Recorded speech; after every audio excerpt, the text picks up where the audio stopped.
Y hola a todos y bienvenidos a un nuevo video. Hoy vamos a desentrañar la figura de Ernesto Che Guevara. Un hombre cuyo símbolo se ha universalizado por todo el planeta y cuyo nombre está íntimamente ligado a la historia de las guerrillas y el socialismo en la América hispana. A menudo elevado a la categoría de los grandes hombres de la historia, pocos conocen realmente al hombre detrás del mito. A pesar de su corta vida de 39 años, el Che Guevara tuvo una existencia intensa, nómada y agitada, marcada por intrépidos viajes en motocicleta y la telúrica revolución cubana. Desde su nacimiento en Argentina hasta su fusilamiento en Bolivia, su familia, sus acciones e ideas fueron determinantes en la cadena de eventos que lo transformaron en un mártir. Lejos de la creencia popular, Ernesto Che Guevara descendía de una familia acomodada de la alta sociedad argentina. Su madre, Celia de la Serna, era supuestamente descendiente del virrey del Perú, José de la Serna e Hinojosa, así como de generales argentinos de la independencia y prominentes terratenientes. Por el lado de su padre, Ernesto Guevara Lynch, su genealogía incluía a Julián Lynch y Rúo, considerado el hombre más rico de Sudamérica por mucho tiempo, y a nobles españoles e irlandeses de la época colonial. Sus padres incluso compraron grandes extensiones de tierra en Misiones para cultivar yerba mate. Ernesto nació en Rosario el 14 de mayo de 1928. Durante su niñez, alternó residencias en ciudades como Buenos Aires, Misiones y Altagracia, siempre en chalets con todas las comodidades. Un detalle crucial de su infancia fue el asma que sufrió toda su vida, lo que le impidió asistir regularmente a la escuela hasta los 9 años. Por ello, fue su madre, doña Celia, quien le enseñó a leer y escribir en sus primeros años. De ella, Ernesto asimilaría rasgos como la rebeldía, la lealtad, la obstinación y el ser resueltos. Doña Celia era conocida por ser no religiosa y por desafiar las normas de la época para las mujeres, fumaba, manejaba automóviles, usaba pantalones e invitaba a gente de clases inferiores a su casa. No es de extrañar que el Che se manifestara como un niño y adolescente rebelde, fogoso y desobediente. Sus amigos y profesores recordaban que, aunque era inteligente, no prestaba mucha atención a los estudios y solía liderar las travesuras. También fue influenciado por las posturas antifranquistas de su padre, quien formó un comité de ayuda para la izquierda española y recibió a muchos exiliados en sus propiedades. En 1942, la familia se mudó a Córdoba para que Ernesto continuara su educación secundaria. Fuera del colegio y del rugby, era común verlo leer a Freud, Baudelaire, Dumas, Zola y clásicos argentinos como el Facundo de Sarmiento. La familia del Che era decididamente izquierdista, antifascista y antiperonista, quejándose de la neutralidad argentina en la Segunda Guerra Mundial, aunque al Che adolescente esto le importaba poco. A los 17 años, en 1945, Ernesto inició el curso de filosofía y se dedicó con bastante interés a esta rama. Sus primeras impresiones de Marx las recibió de citas del líder alemán en su famoso libro Mi lucha. Creó su propio diccionario filosófico, con apuntes biográficos de pensadores como Freud, Camus, Sartre, Kafka, Aristóteles y Nietzsche. Para mediados de 1946, la familia enfrentó problemas económicos y el Che, a sus 18 años, consiguió trabajo como inspector de suelos en Córdoba. Ese mismo año, Juan Domingo Perón asumió su primer mandato como presidente de Argentina. Tras la muerte de su abuela en 1947, Ernesto decidió estudiar medicina e ingresó a la Facultad de Medicina de la Universidad de Buenos Aires. Durante sus estudios, perfeccionó su gusto por el ajedrez, leyó constantemente, hizo anotaciones filosóficas, jugó mucho al rugby e incluso escribió artículos sobre este deporte. Fue en esta segunda oportunidad de lectura cuando redescubrió a Carlos Marx, prestando más atención a sus obras y anotándolas en su diccionario filosófico. El socialismo iba tomando más predilección en su pensamiento. A pesar de esta inclinación, no mostró intención de afiliarse a ningún movimiento de izquierdas. Quizás por la hostilidad contra la izquierda durante los gobiernos de Perón y su convencimiento de que el Partido Comunista Argentino y la CGT eran muy sectarios. En estos años decisivos para Latinoamérica, el choque entre Estados Unidos y la Unión Soviética intensificó la política intervencionista de Estados Unidos en la región, lo que generó un decisivo odio de Ernesto hacia el país estadounidense, arraigado en su incipiente pensamiento antiimperialista.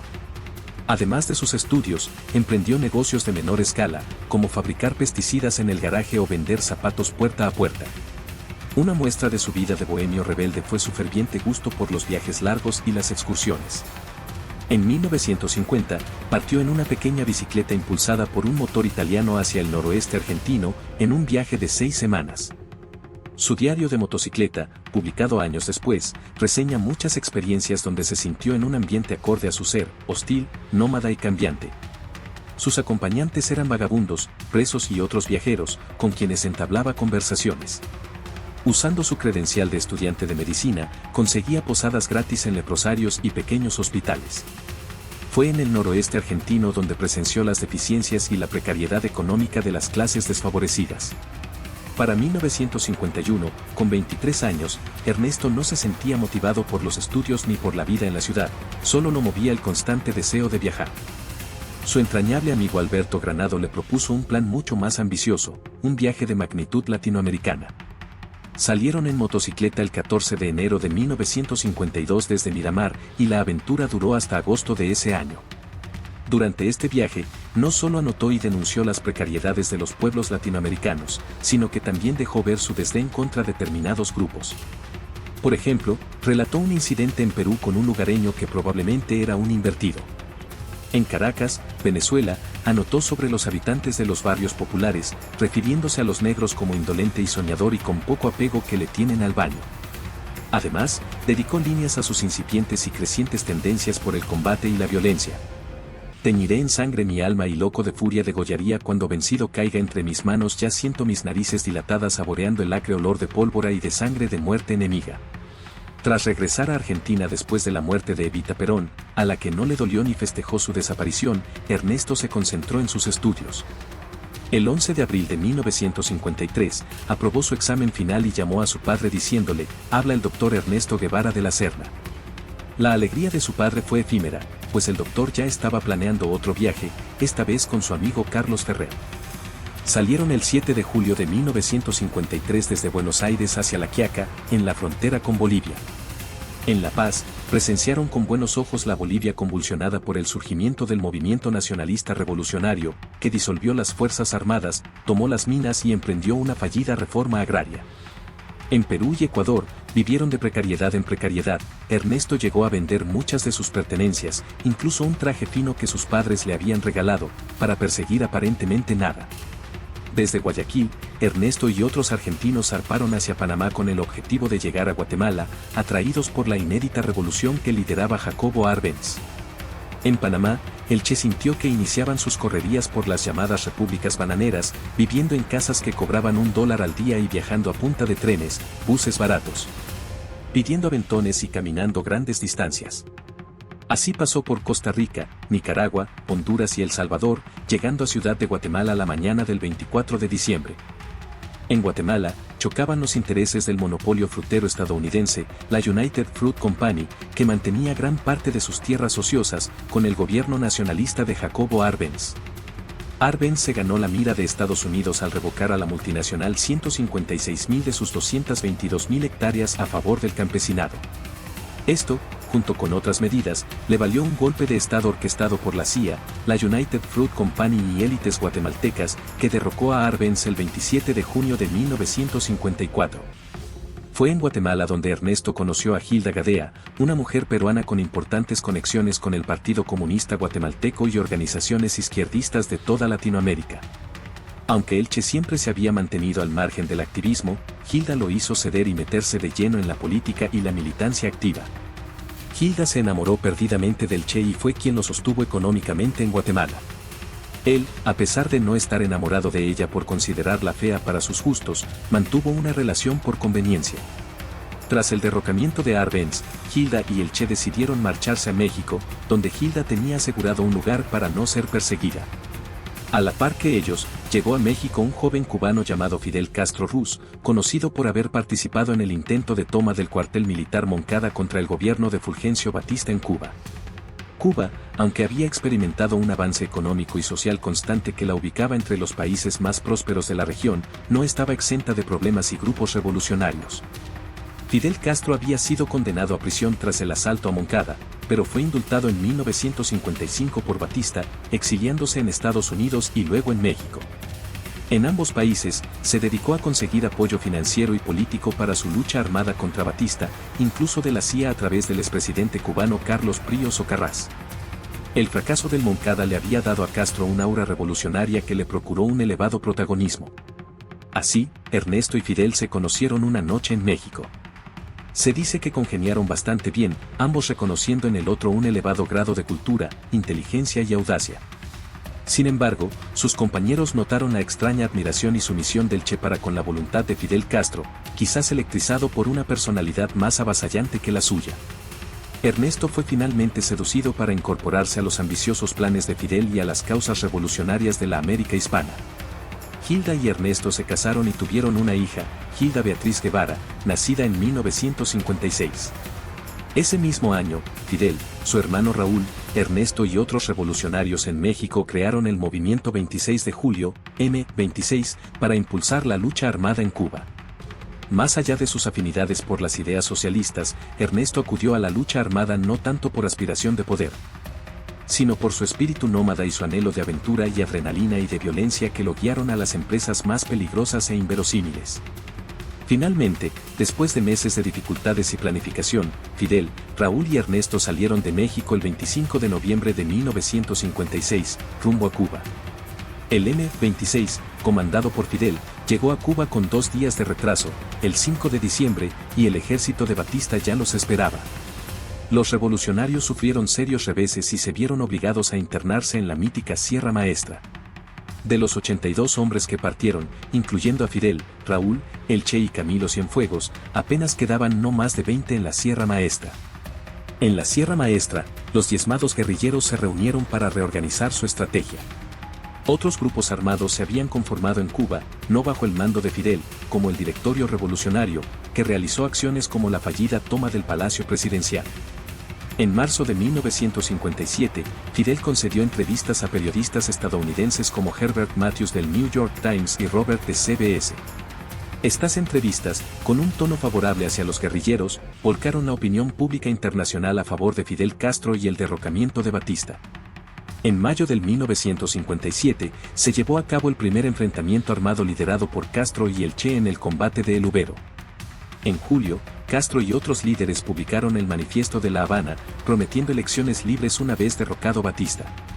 La realidad es que durante 1957, la guerrilla del M-26 estuvo cautiva, con poca movilidad.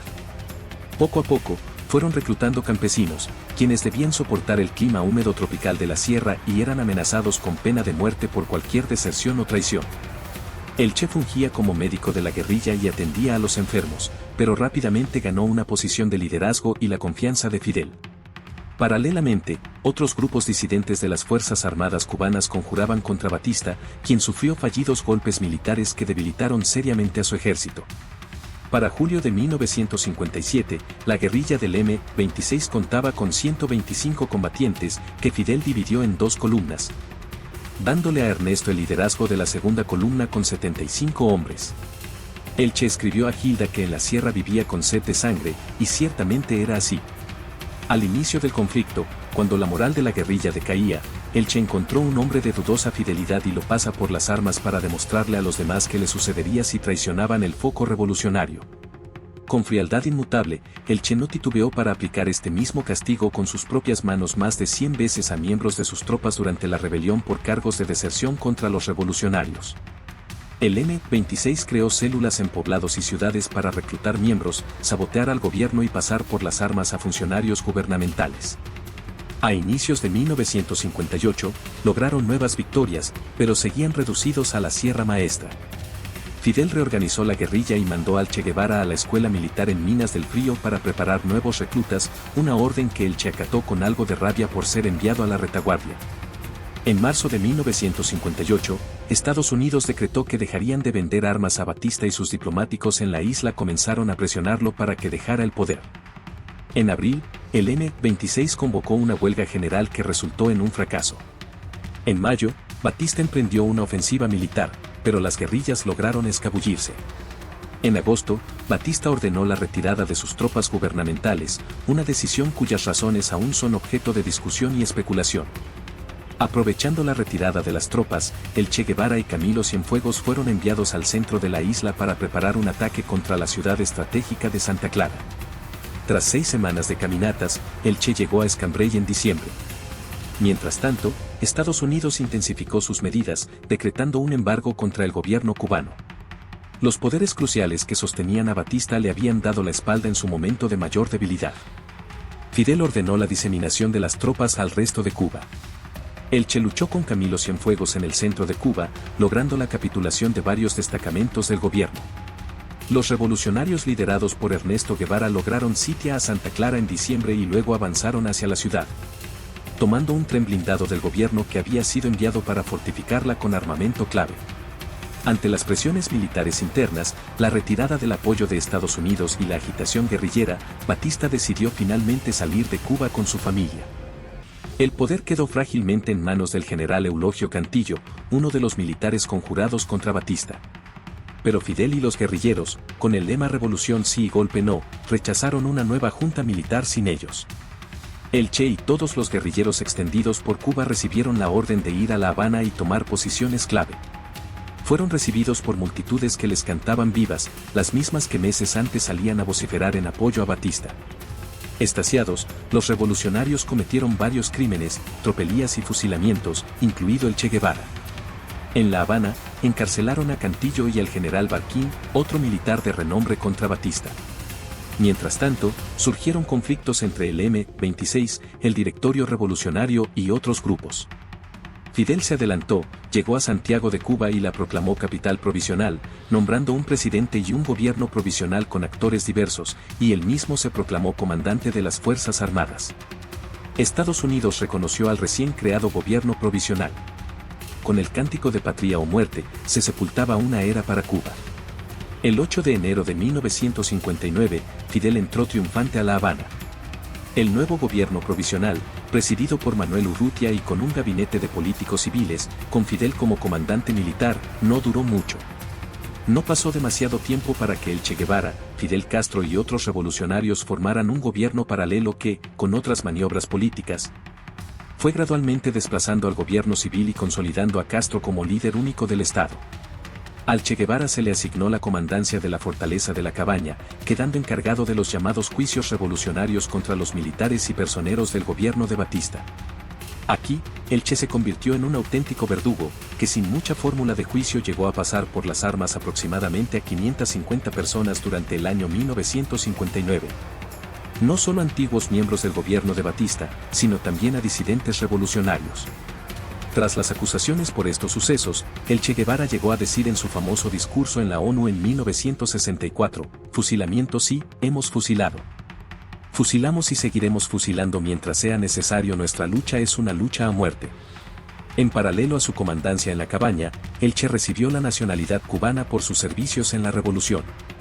Fue uno de los involucrados en la formulación de la reforma agraria del 7 de mayo de 1959, que prohibía la propiedad extranjera de las granjas y ejes azucareros, y buscaba favorecer al pequeño campesino.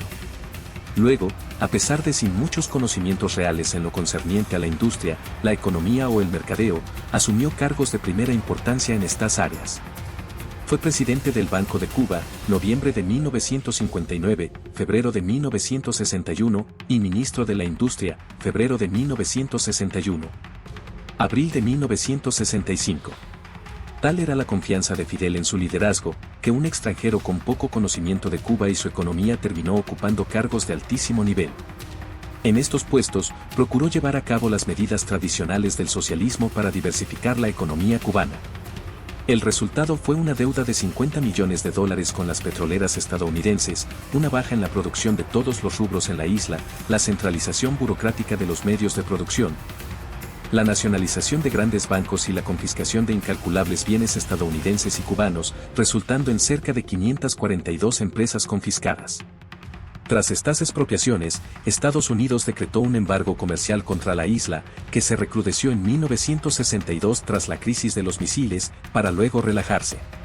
Los nuevos directivos de las empresas expropiadas eran jóvenes revolucionarios sin experiencia, mientras capitales y profesionales fugaban del país. El manejo del Che de los asuntos económicos trajo como resultado una reducción en la producción del azúcar, de las tierras cosechadas y de los productos manufacturados. Pronto, el gobierno de Fidel Castro se vio en la necesidad de decretar el racionamiento de productos alimenticios. Así comenzó la larga historia que ha consumido a Cuba por casi 70 años, marcada por la precariedad y el deterioro material de la isla. Como diplomático de Cuba, el Che Guevara también viajó a varios países socialistas, Unión Soviética, Checoslovaquia, Corea del Norte, India, Alemania Oriental y Egipto, para lograr ganarse el favor de estos países para el comercio cubano.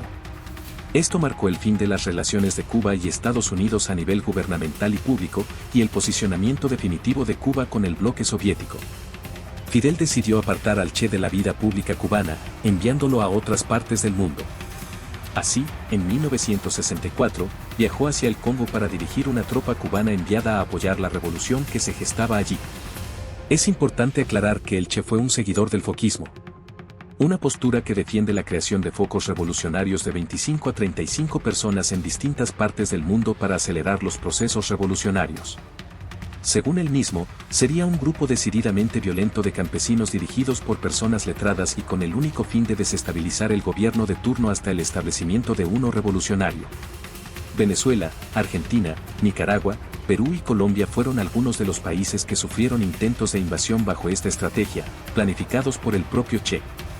De vuelta en el Congo, el Che le redactó a Fidel una carta, supuestamente secreta, donde decidía renunciar a la nacionalidad cubana, al Ministerio de Industrias y a cualquier responsabilidad con el gobierno revolucionario.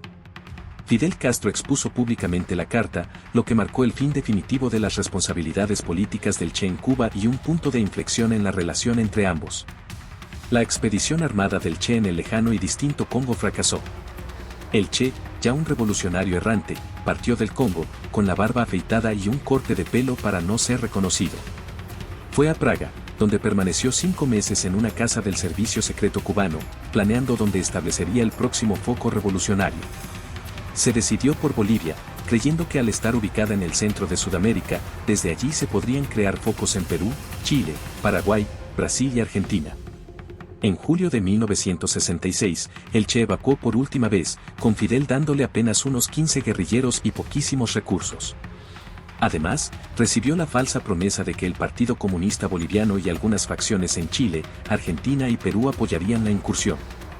Con más cuidado que nunca, el Che llegó a Bolivia en noviembre de 1966. 2 años antes, el general René Barrientos había derrocado al gobierno izquierdista de Victorino Paz Estenssoro. El objetivo del Che era apoyar la resistencia al movimiento nacionalista revolucionario con el foco que estaba conformando. Finalmente, bajo el nombre del Ejército de Liberación Nacional de Bolivia, el Che reclutó un total de 47 hombres, 16 cubanos, 26 bolivianos, 3 peruanos y 2 argentinos.